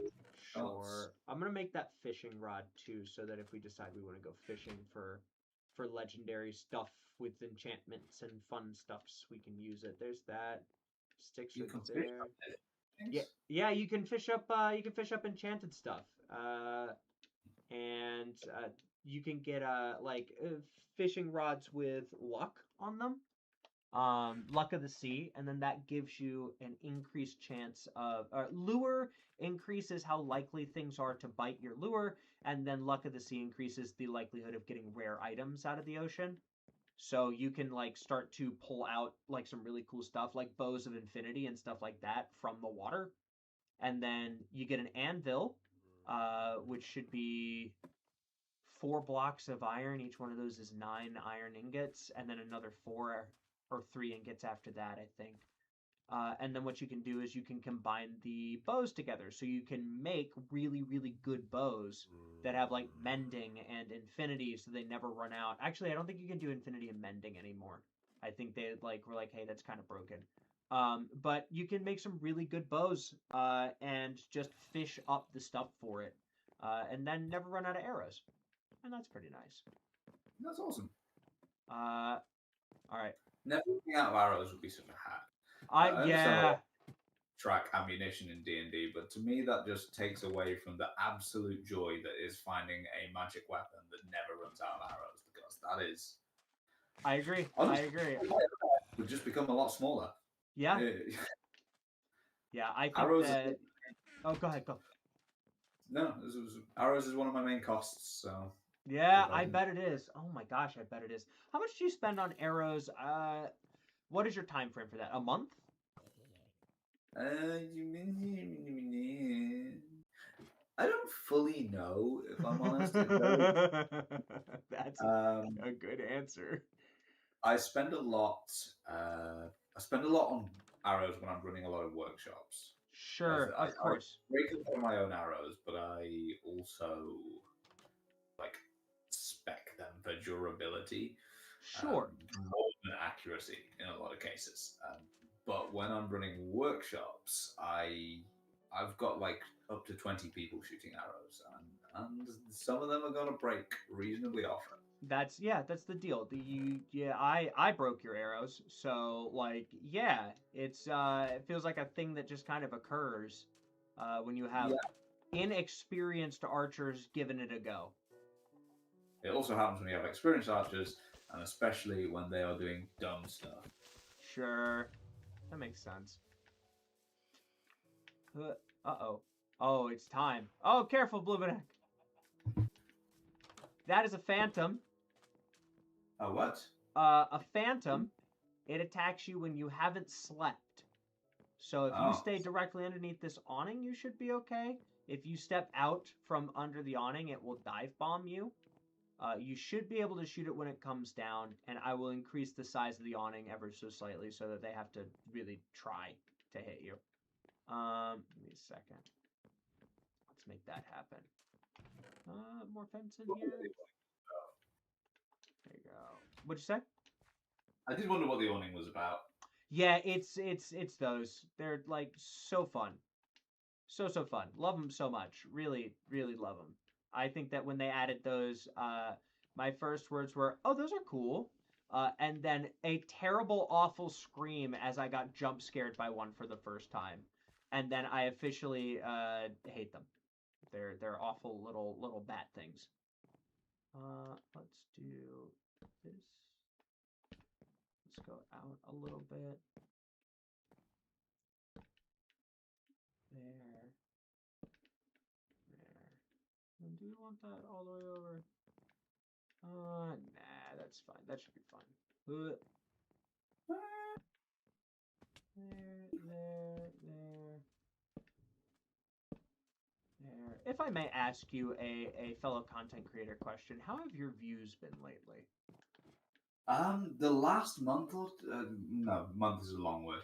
The Sure. last couple of weeks, pretty good, like Okay. much better than normal. Okay. And the release of the Odyssey was a big thing Sure. because it had archery in it, and Yeah, it was it a did. big pop that reached people that don't normally care about this stuff. Okay. So I've done a few videos about that, some of which went into some depth, and some of which were very just like, hey, here's a silly thing that references the Odyssey.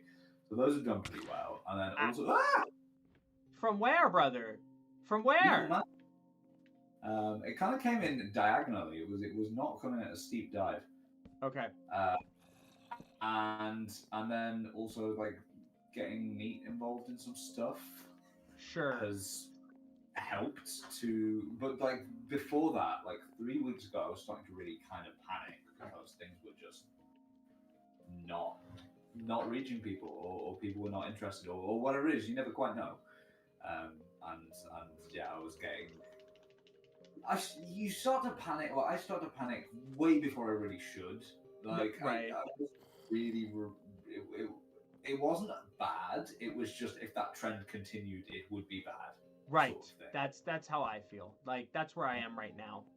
Mine are a little low, for what normally I see, and it's a little concerning, but at the same time, I don't think it's terrible, and I think it'll jump up again, especially when I start doing like the prettier trick shot videos that I plan to do and stuff like that. We should be fine. It's just getting to that point. Can I put this over your head actively? No, there you go. You will have to crouch to get underneath this barrier, but we shouldn't have to worry about phantom swooping in through this. I don't believe. We will test this, because there's still one up there. But that should help. And then you can still shoot out fairly well. You can still shoot down, and if you crouch, you can walk outside of this to shoot even lower. So you should be good. There you go. Awesome. And that stops us from walking off, which is something that I would definitely do. So there we go. All right, that feels good. Oh, Galaxy Gang. Hi. Whee! It's just high enough to get injured when you fall off. Oh, it still can't. That's incredible, bro. These guys are insane.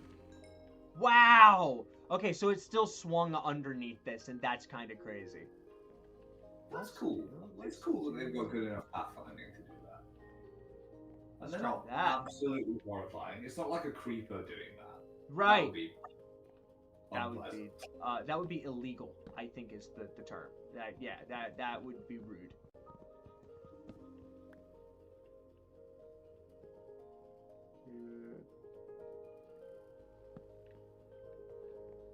There we go. Yeah, let's try this. See if we can build like a little barrier. Because my goal is to get them to try and swing in to attack us, and then get stuck. Like trying to navigate the terrain that we have set before them. My goal is for them to get stuck on the walls, and just stay there, because they can't fly past it, and then we can shoot them easy. It'll be like a net, but right now, that's not happening. And this shouldn't. Do you know that arrows drop over distance in Minecraft? They do indeed, and it is fairly severe. Crossbows drop less, arrows from a bow drop more. That is fake news. That's fake news? Oh, go off, King. What's up? What happened? How did they do your bow dirty? What's up? Oh, there's this what is to me a slightly weird perception in popular culture that crossbows have like better range and or more power than bows. Sure. Which is very rarely the case in cultures where those existed contemporaneously. Sure. There are weak bows in history and there are powerful crossbows in history, but if you needed a powerful crossbow, you probably also needed powerful bows. Sure.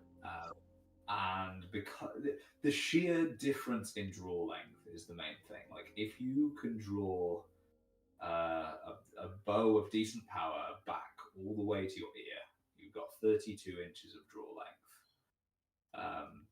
possibly more if you've got long arms, or if you're using an incredibly deep draw, you can get to sort of 34, sometimes 36 inches in extreme cases. Okay. Most crossbows are not even reaching half that, and you've got to take off like maybe 7 inches at the beginning for the sort of resting position of the string not being right at the front. Yeah. Interesting. So your power stroke is vastly different. You're kind of getting 2 or 3 times the power stroke. So even when the draw weight of the crossbow, and medieval crossbows that had astonishingly high draw weight often had an even shorter draw length or a span. Sure. And that was because it's very difficult to make something that heavy that can be drawn back a long way, because the materials that you are putting under that much tension don't want to go that far. Okay. So they had a relatively short span, and the maths of it is essentially roughly equivalent to the power output is the draw weight times the draw length. Okay. So you need a very, very, very heavy crossbow to be able to get that kind of same power output. But then also to do that, you're now shooting a much shorter bolt, and that shorter bolt has less inertia because it's smaller and lighter, and it's because it's not as long, it also doesn't stabilize quite as well.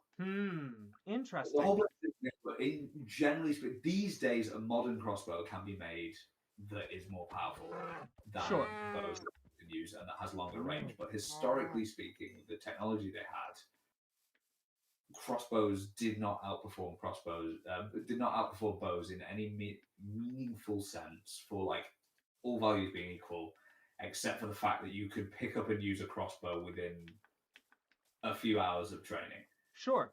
It required significantly less training. Yeah. You can be deadly with a crossbow in a few hours, whereas a bow of equivalent power, you won't be able to really get an arrow off it. Right, because yeah, that's fascinating. So, if I'm hearing you right, and maybe inferring a little, crossbows were more about making bowmanship more accessible for the masses. And I would imagine probably for training militaries is a guess. It's one of those things. Yeah, go ahead. Yeah, one of the key things. They do have another strength, which I need to mention if I'm going off on a rant, because I don't want to like underrepresent the crossbow just because I really like. No, bows. of course. They have another strength, which is that they can be used in certain tactical scenarios. You can load a crossbow in a way that you can't with a bow. Right? Sure. You can load it and have it at full draw, and then you can do that behind cover, and then you can pop out, and the amount of time you need to be exposed to make your shot is a lot shorter than it would be for, say, a longbow, where you have to be kind of in position for the majority of the draw. And there are some ways to mitigate that difference, but it allowed for certain tactics where you have like a giant shield on a stand that you can bring out with, plonk it down, use it as mobile cover. Yeah. There are serious advantages to crossbows, and repeating crossbows did exist, but again, that's a way of making fast archery accessible. I see. That's fascinating. Okay. I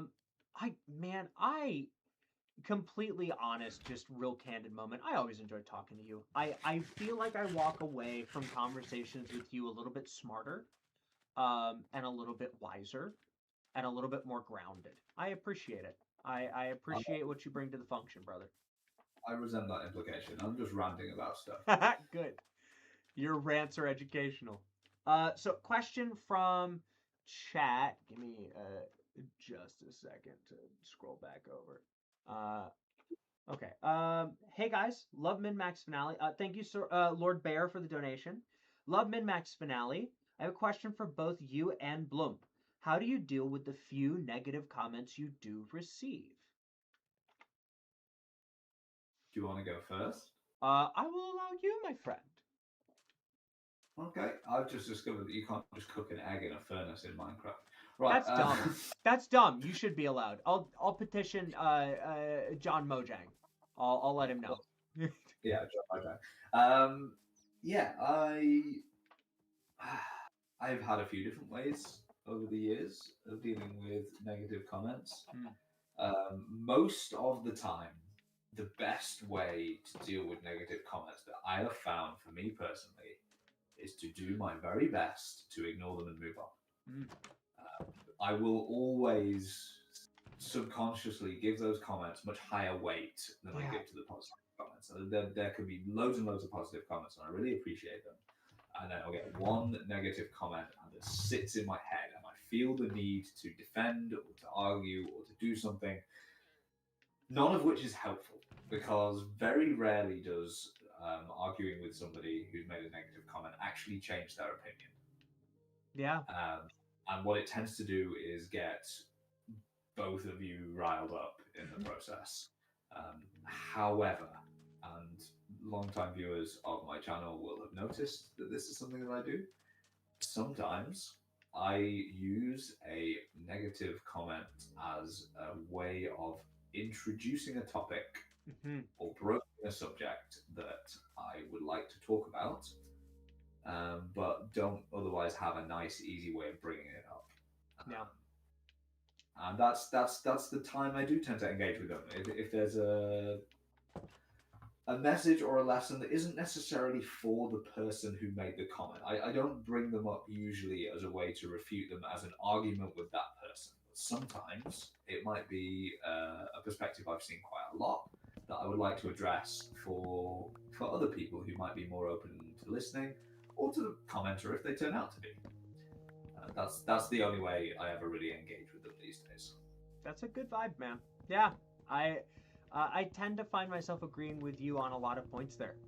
So when I end up dealing with negative comments, first off, I wholeheartedly agree that because they are the outlier, and because I find that a lot of humans have a negativity bias, I find myself gravitating toward negatives because, at least in my head, regardless of how true that is, my brain looks for threats. My brain looks for threats to comfort and safety the same way it would for physical health and well-being. And if I do not clock those threats before they get to me, they could hurt me. My brain does not understand that the person that's disagreeing with me is an imaginary threat. The boundary that's being tested or pushed is not real. It is not tangible. It will not hurt me. It will not stab me, cut me, bite me, hurt me. Nothing's going to happen due to that threat. But my brain doesn't know. It can't tell, and it shouldn't. We have been around for a long time, but we've operated on functionally good enough for that same amount of time. So my brain doesn't get it yet. So the important part for me is I check for validity, right? Even if it's a negative comment, I'm going to check to see if they're saying something that I personally agree with, right? Or I think that there might be merit to. If they're saying, like, your videos are dumb and I hate you, that's not something that I necessarily agree with or I find much merit in, said with respect to them and their opinions. I do not care. Go watch other content. However, if they're saying something like, well, I don't think that would really work, and then they list off a couple of reasons, right? And I look at those reasons and I go, you know what? This makes me really upset. And it makes me upset because I think they might be right, and I might have said something that I now have to backtrack or walk back because I'm wrong. Let's test it, right? Then that's the start of the teaching opportunity for me, which I wholeheartedly agree with, right? If it is something that, and sort of expanding further at this point, if it's something that I think could benefit a lot of people to hear, myself to share, like if it's a good little ego death to have, or if it's something that I think a lot of people are maybe misinformed on, or could learn from, then I use it as a touchstone. But when it comes to just negative comments for the sake of the comment being negative, or something that doesn't really add any value to discourse, I don't touch it. I'll read it, I'll look at it, I'll definitely see it, especially as I see, like, as much as it sucks, as I see 100, hey, that was really cool, the one, this was really dumb, why did I watch this, will always linger with me more. So trying my best to remind myself of the statistics of it, right? Taking a look at the stats. That is 100 to 1. 100 to 1. 100 people said, you did such a good job. I love your video. Thank you so much. One person said, I dislike you. Go home. Do they, a mental piece for me, do they get my mental space? Do I choose to allow them to have that space? Right? Because it's very clear that it wants to off-balance me. It wants to pull me toward it. I want to talk about it. I want to acknowledge it. I want to clap back. But at the end of the day, are they worth more than the 100 other people that said good job? Do they matter so much? I don't think they do. I don't think at least that comment does. They as a person, I cannot attest to. I'm certain they matter to someone, hopefully not the least of which themselves. But yeah, acknowledging my own behavior and acknowledging whether that is behavior that I would like to exhibit or if it is behavior that is being pulled from me, I will say against my will, is a really important piece for me in the cooldown process of reading those comments. And then when it gets really bad, sometimes I will type out my full response. What happened? Are you okay? Oh, hey, there you go. Get him. Hey, there you go. But sometimes I'll type out a full response. I will answer to that comment. I'll read it. I'll read my answer. I will get the dopamine of what I think this comment does for me. And then I'll delete the comment before I post it. I'll just run it back. Because I can have that conversation. Realistically, they're not looking for a conversation with me. They're looking to say some stuff and dip. I could one-up that by making sure I don't actively post what I want to say back, but I could type it out, and I could sit on it, and I could go, man, that would be really fun. That would be really nice, because especially when it comes to things that are based out of a lack of knowledge, I will say, denotative ignorance, not in a connotative sense, but like dictionary ignorance. They just don't know, right? And it's not someone that's looking to be taught, and I can tell that there's no real lesson to gain there because they're just ignorant and confident with that. I can have the conversation with myself the same way that they can. I can do that, and that's fine. And then I have it, and I go, that won't really do anything. That won't make anything better. This is just going to lead to discourse. And, I mean, like, the last big piece is one of the things we teach in self-protection work. You attacking an invalid threat makes you the person that's committing the assault. Right? So, if at the end of the day their comment is invalid and does not matter, and does not have any real weight to it, and I clap back at them, I become the bad guy. At that moment, I turn into the bad guy. Right? They may have said something rude, but that does not give me the right to attack them back. That's when it becomes a fight and not self-protection. And I'm like, yeah, all right. I can't suck as a person. You know? So loud. Yeah. It'd be like that. What's this?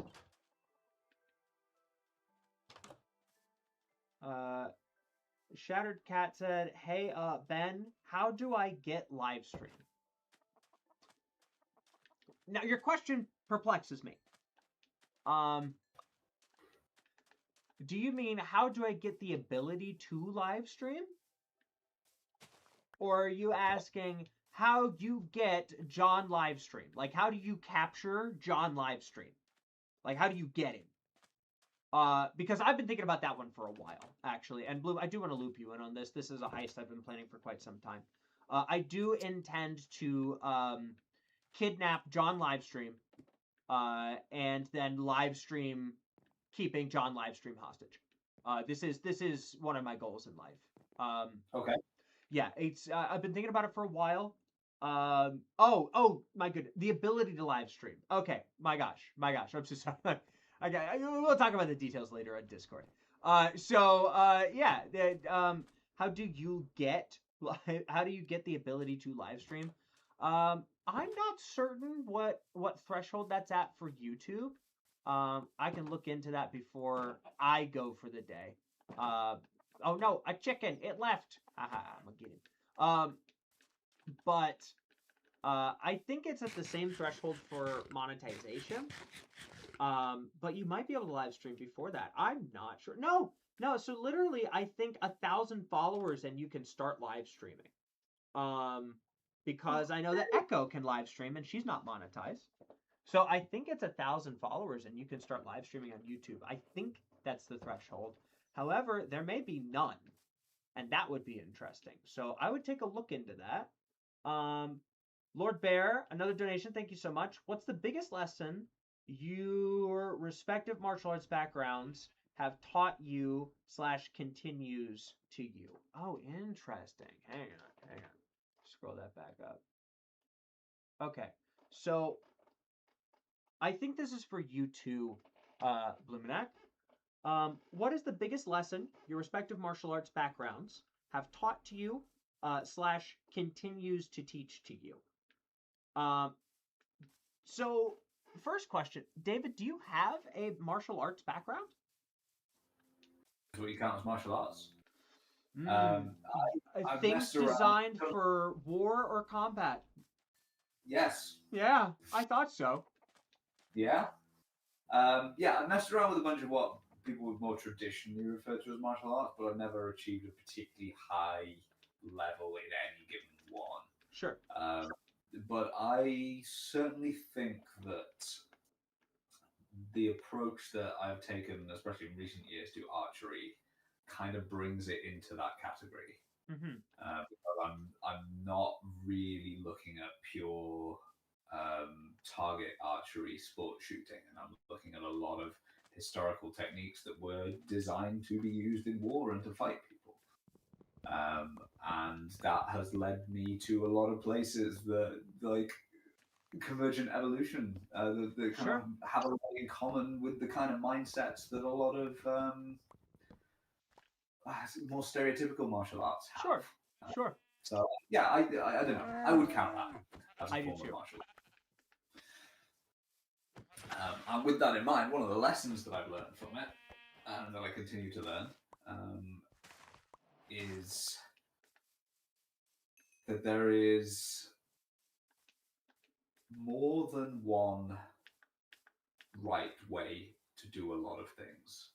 And just because someone does something differently doesn't mean they're wrong. Yeah. And you could often learn a lot from doing something in a way that you might otherwise dismiss as badly. Yeah. There are a lot of tricks and techniques in archery. There are a lot of skills that I have learned that are fantastic for very specific elements of what I do, of the kind of tricks or shows or demonstrations or whatever, that would be really unhelpful if what I wanted to do was be as accurate as possible, or as I don't know, have strictly the most perfect form possible, or to achieve like a single standard. Sure. And I've learned a lot from doing those things, from doing things differently. Yeah. And that's been very, very fun. I think that's amazing. That is really good and extremely insightful. Man, I go back to my previous comment. I enjoy talking with you. Gosh. I would say that one of the few things that I don't talk about very frequently in terms of one of the things that martial arts has given me, and one of the lessons I've learned. So obviously, there's so many facets to the open-handed martial arts work that I've done, and it teaching me about, empathy, right? It teaches me what harm, what hurt, what damage, what pain feels like in another human being. Because, right down to, I go to do, let's say I'm teaching my traditional martial arts class, or I was taking part in it when I was younger, right? But oh no, I knocked a bloom out of a tree. I'm not gonna lie to you. If I started chopping a tree and a person fell out of it and then scampered off into the woods, my pants would be soiled and I'd be done for the day. I have to be completely candid. I don't think I would be all right after that.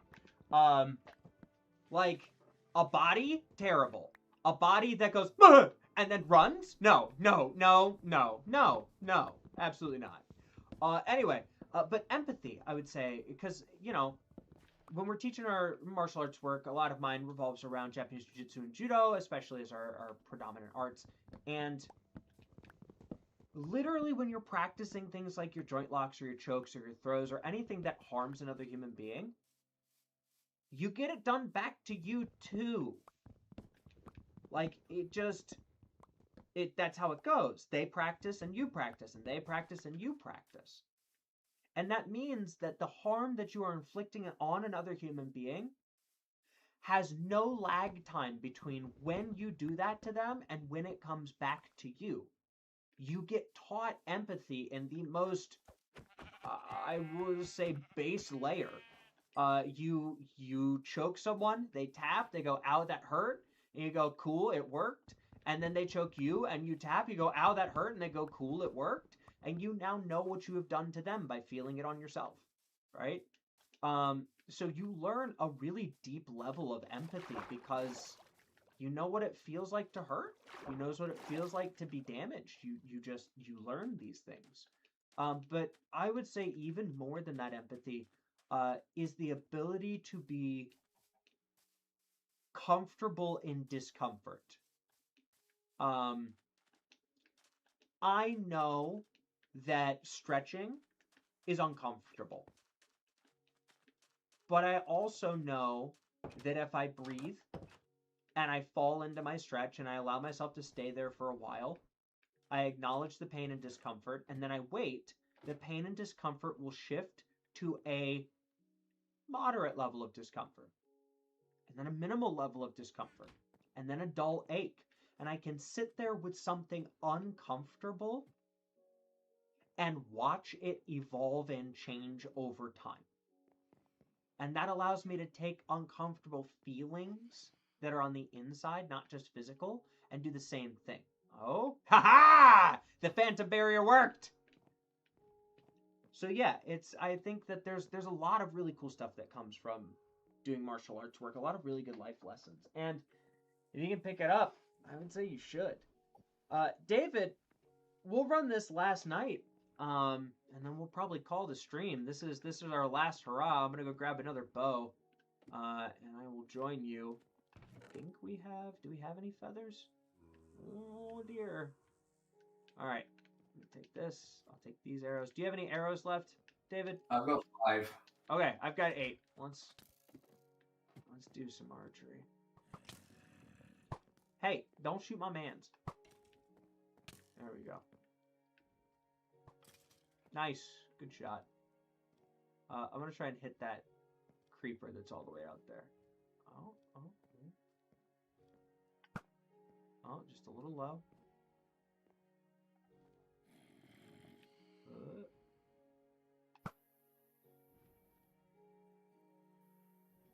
That's a long shot. Oh, just a little bit higher. Ah, there's one.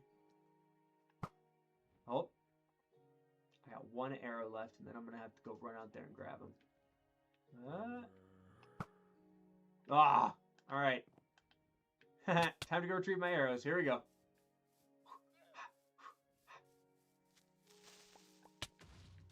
Yeah. There you go. There you go.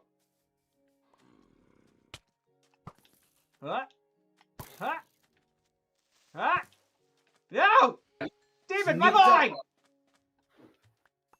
Right. It's now time for the good old-fashioned night. Oh, I can fully just see where we are. We're not that far away. Isn't that nice? The nighttime sprint. There you go. Oh, Which is not I haven't slept. It's fine. It's fine. Honestly, who needs sleep, brother? I got videos to make. There are a lot of zombies, and some of them are wearing clothes that I would not have expected. A toga, perhaps? Yeah, something like. I like togas. Togas are cool. I feel like togas are good. Clark's kimono drip is fire, though. Like, I can't even front. Like, that's insane. He's constantly in a kimono, and it's so nice. Let's see. Let's throw all that in. There's that.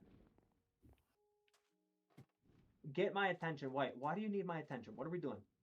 Yes, the Halo stream is happening tonight. I will see you guys tonight as well. Ben, what do you think of a dance bard who ribbon dances with ribbon meteor hammers? I think that they will not perform like ribbons. However, I do think it's fire. Did I get Mikey's? Is that what we did? Hang on. Where are Mikey? Yeah. Yeah, I think that's fire. I think that it will not perform like as soon as you add a weight to the end, your whip or your ribbon no longer behaves like a whip or a ribbon. It behaves like a meteor hammer. Like as soon as you add a weight at the end, it's not going to work the same. That being said, a ribbon dancer with like super sharp ribbons, I think would be really fun and really gross. And it behaves more like an Arumi. I think that would be really fun. Ugh. I know, right? I want an Arumi so bad. I know I'm going to hurt myself. I know I need to have a full suit of armor before I try to use it. Because I'm going to hurt myself for real. But I want one so bad. I'm going to say this to you as a friend. Yeah. It would hurt me to hear. So, but I'm going to say it to you anyway. Yeah. You could, it is allowed to not start with a sharp version. Yeah, I agree. That's what I would like, to get one that is not sharp and one that is. I wholeheartedly agree with you. And believe it or not, that should let everyone know just how terrified of an Arumi I am. If Ben Ugga says, I think I should get one that's safe before and or with getting one that is sharpened, that should let you know that it is alarming and spooky. There we go. But yeah, no pain in that one, brother. I completely agree. Also, apparently, many times I've been like, yeah, I need the proper version. Yep. And then maybe I shouldn't have. Yeah. Oh, right. Can you collect arrows that have been shot? Only yours. Sadly, not theirs. That explains the difficulty I've been having. That's correct. You've got a baby zombie chasing you. It's gonna bite your butt. Careful. Ooh, yeah. Ha! Ha! Ha! Ha!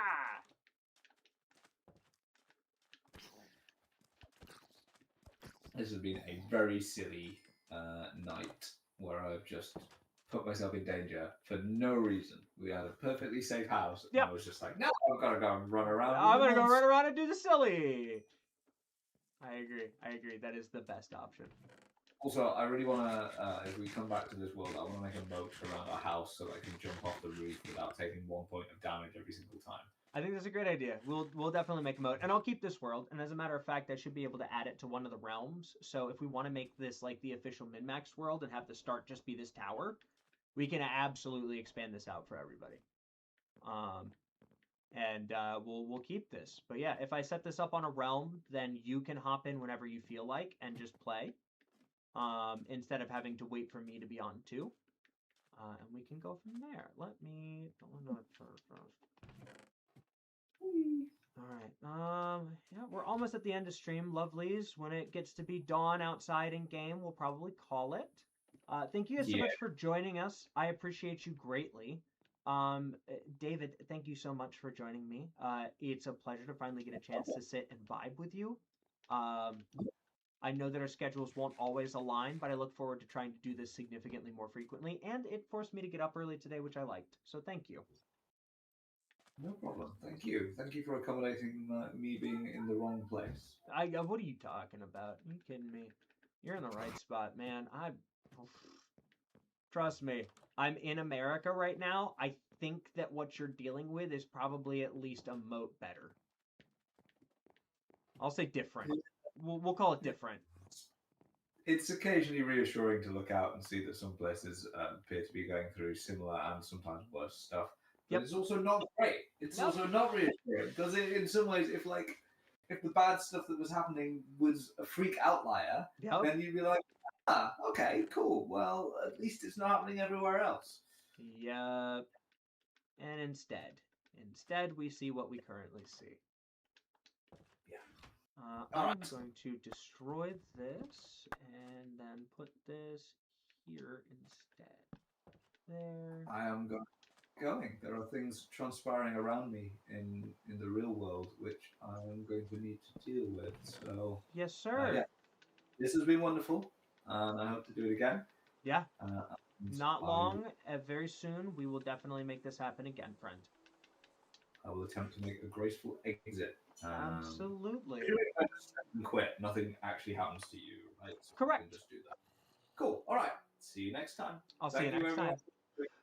Bye. Everybody say bye to Bloom. Bye, David. Take care, buddy. I'll see ya. See ya. All right, there we go. There's that. Save and quit.